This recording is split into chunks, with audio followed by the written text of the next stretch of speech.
It's the 8 o'clock hour, guys. Yes, indeed. Thank you for staying with us. You're still tuned in to your favorite breakfast show. So brace yourself, people, for a dynamic and invigorating start of the second lap of the show. I will try not to be cheesy this time. Yes, indeed, we promised the first hour was going to be great, but the second hour, the experience here is going to be even better. Thank you very much. This is our enchanting world that we always bring forward to you every single morning to fulfill that promise that we laid out in the beginning. That's what we're going to keep to. Yes, we are back, of course, with our... No, I want cheesy. Let's go back to cheesy. I want cheesy, I beg. Go, cheesy. We are cheese now. Do cheese.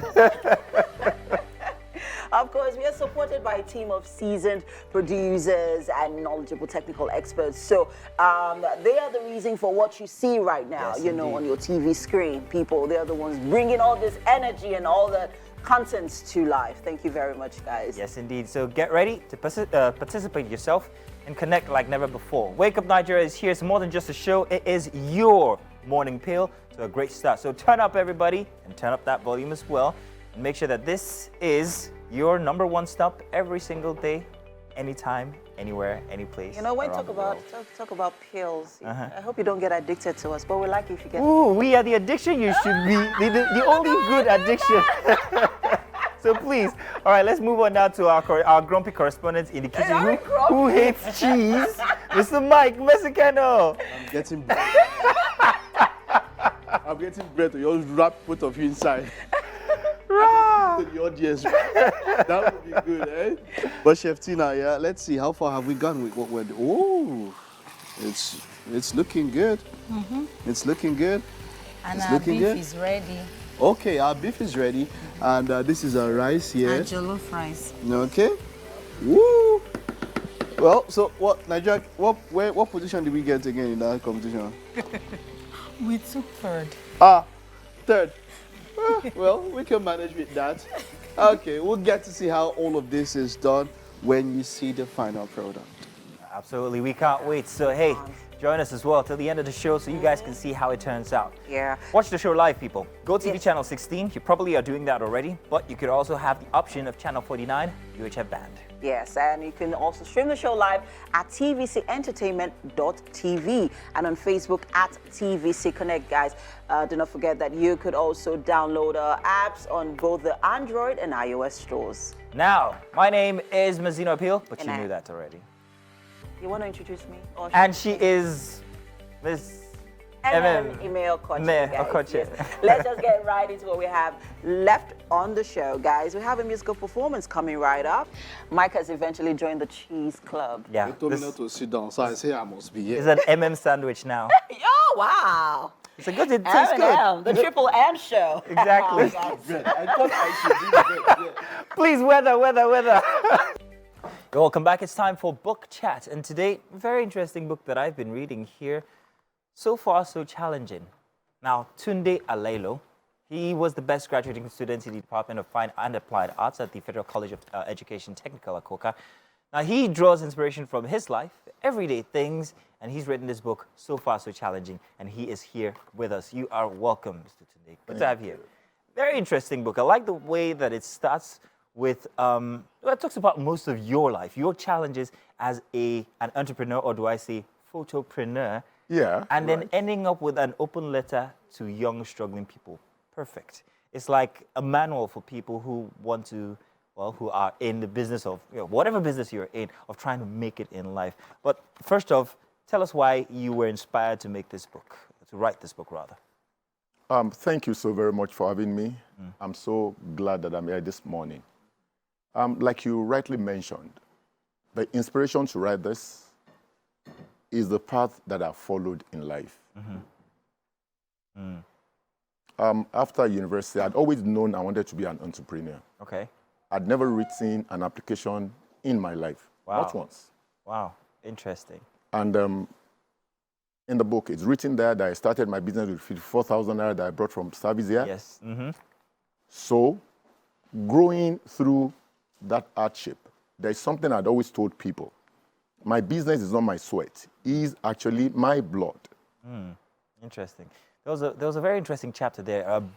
Breakdown after breakthrough. Breakthrough. I found that very interesting. He tells the story.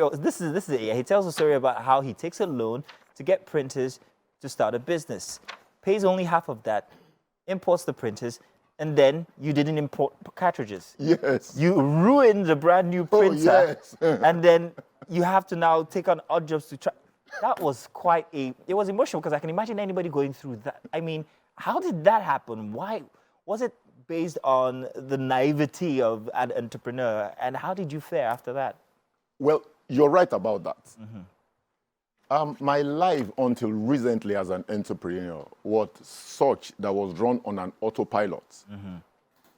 No training, no visibility study. Wow. So didn't understand anything, only trusted my instinct rather. And I acted more on my impulses. So just jumped into the market and I just did that. And the guy who sold the machine to me also didn't know. And that happened. Only God sustained me. Looking back retrospectively, I just cannot tell you that this was how I survived. I don't know. But I'm here. Okay, so let's talk about your life as an Owambe photopreneur. A lot of Nigerians are into making photos or, creating memories. Let's put it that way for people. And that's something that we all like. We all want to make sure that we have captured our lives in picture form. For you, that was the beginning of your life. How would you apply that to anybody today who's going through that kind of a job or work of life, and how they can learn from your story? Well, like I've said to you earlier on, the only paid job I did was for 12 months as a classroom teacher. Suffice to say that I trained as a fine artist. So after my paid job, in the place of prayer, I just got this nudging going into photography. And my first clients were the parents of my students when I was teaching. And shortly after that, the moment I did the first wedding photograph, one thing led to the other. And I will say here that the first set of clients that I have were my university colleagues. Oh, nice. So if you want to do that, one thing that I've realized, suffice it to say that I clocked 50 a couple of days ago. Oh, congratulations. Precisely last week, Tuesday. Congratulations. And I've actually come to realize that a man's self-worth is your social capital. What people say about you behind your back is actually your standing in any community. So for anything you want to do, once you have good people, your friends and families will always form your first customers and clients. Interesting. So good neighborliness, and you get there. So Tunde, what have you not done? Your book talks about you as a photographer, you as a printer, you as an Uber driver. But you still capsule everything as challenges. Each one has taken you to another step in life. And you don't look at challenges as bad things. They are, like I said, they're steps to each other, the next step. And it's very encouraging that you never gave up throughout all of this. And that's inspired you to write this book. I see it as a manual for people. So I say, he went through it. I'm not going to die now. But at the end, that open letter to young, struggling entrepreneurs. Not in the short form. You give us that chapter, or tell us that chapter, that last chapter, that open letter. Let's have it with you in person in view here now. Okay, let me just say this to you. One reason why I didn't give up is because from A to Z of my dictionary, I just didn't find that group of words there, giving up. So I didn't understand it. So it's not an option. I also always said to people, they say don't throw in the towel. I don't have any towel. You don't cuckoo have. So there's no towel to throw in. So that was why I couldn't give up, because I just do not understand it. Now, coming to the open letter to young, struggling Nigerian entrepreneurs. Someone says that it's good to learn by experience, preferably other people's experience. I want to leave my footprint on the sands of time, not in the money that I have. The legacy I want to leave behind is the number of people I'm able to touch. There's a group of people I work for, and there was time I needed to print something for them. And there's a line I saw there that had always resonated on my mind till today. Putting smiles on people I may never meet. So this letter is born out of a lifelong passion. I told you I just clocked 50. So thinking about celebrating 50, do I want to just gather people to come and eat? No. So let this be a Your gift to this generation, because I'm sure long after I have gone, this will be read. So if someone there who wants to come into entrepreneurship, if I made it, you can make it. The new generation, however, are a fast food type generation. They want everything now, now, now. Do you think that they have that patience that you had to go the entire way, the long haul? They want to get on social media and then boom, they want to make it. They want to put out a track and then boom, they want to make it. How would they be able to reconcile that, this current life? They're living so fast to what you went through, what we go through, how we have to wait for a ripening. How do we reconcile these generations? Unfortunately, the problem of this generation is passed to them. Oh, It's passed on to them, and I'll explain that. okay. People do no longer talk about the process. Okay, yes, true. They talk about the ends justify the means. I want to challenge that. What should justify the end is the means. So I want to say to you, if you're watching me right now, that there's always a process. If you don't follow a process, you will break down. And I'm afraid you could kill yourself untimely. Very true.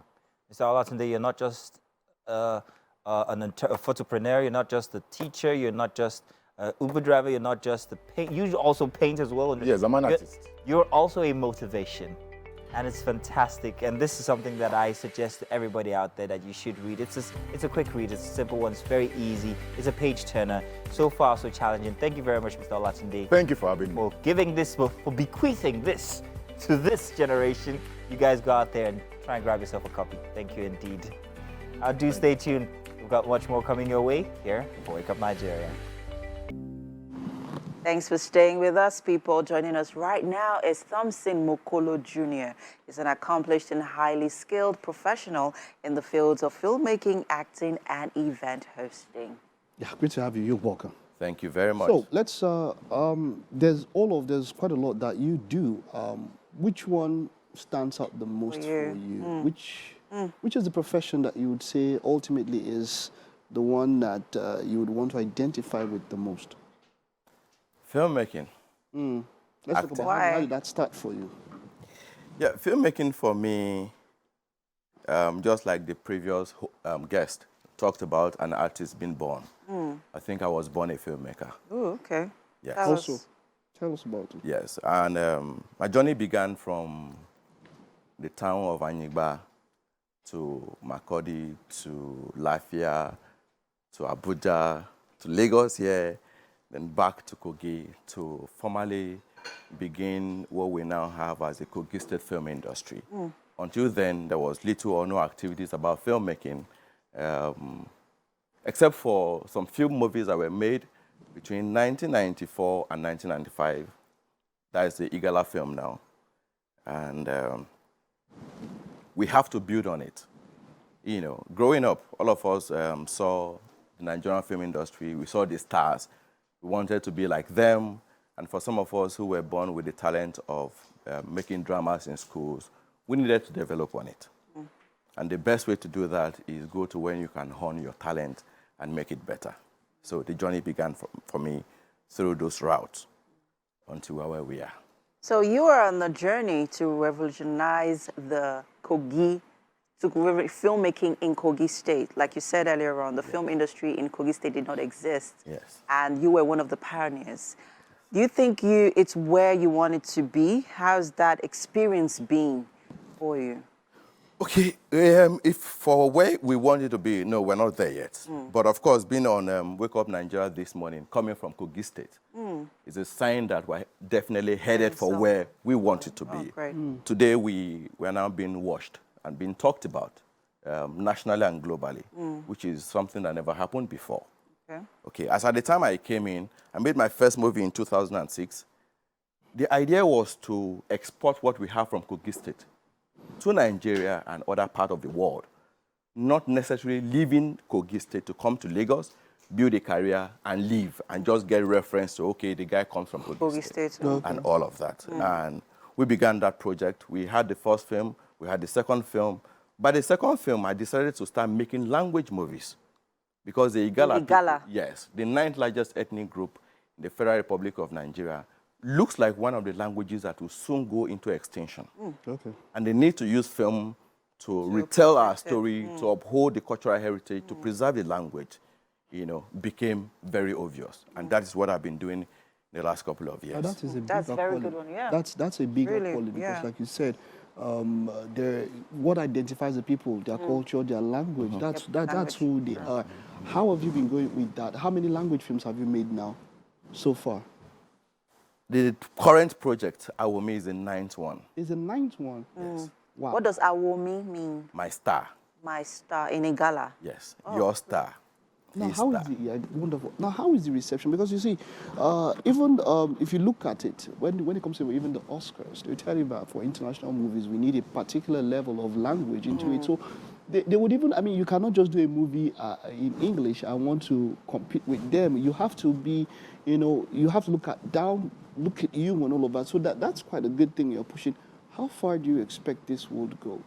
Where do you expect to take this to? Yes, very far. Like you said, if there is any time that an African film or a Nigerian film would ever make it to the Oscars and make an impact, it is when we tell our own story. In our own language. It's your story. Okay, now It has one to- thing. yes. One thing where we've had a challenge is subtitling. Yes. As much as we're telling your story in a language, not everybody understands. Understands it. But then we have an issue with translating because you'd want people to grab the story. And then, so you hear things like, oh, if you understood the language, this is not how it is with a lot of Nigerian movies. Yes. So how have you been able to tackle that particular challenge when it comes to translating? Do you think that your subtitles are as par, or they can give an English-speaking person or somebody who doesn't understand voiceover. Igala, you know, an understanding of the message you're trying to pass across? Yeah, sure. That has been a major challenge, but for some of us who are bent on telling the story and telling it right, even to the non-Igala speaking audience, the communication has to be right. There shouldn't be any gap for a guesswork. Okay, could I be saying this? Could I be saying that? And we have continued to improve by every project that I have done. And I will make the current movie tells it all for us. You know, coming from the north central part of Nigeria, a place where there are little or no activities of filmmaking, or our films are not exported or talked about nationally. So today we are here and we're discussing filmmaking, and we're talking about our language, and we're talking about what we have done. Okay, to answer your question again, you talked about how far the movie has gone. Of course, we forced it to the cinema. Okay, we had an opening premiere at Silverbird Cinemas in Abuja. We had a repeat in Lagos sometime last month.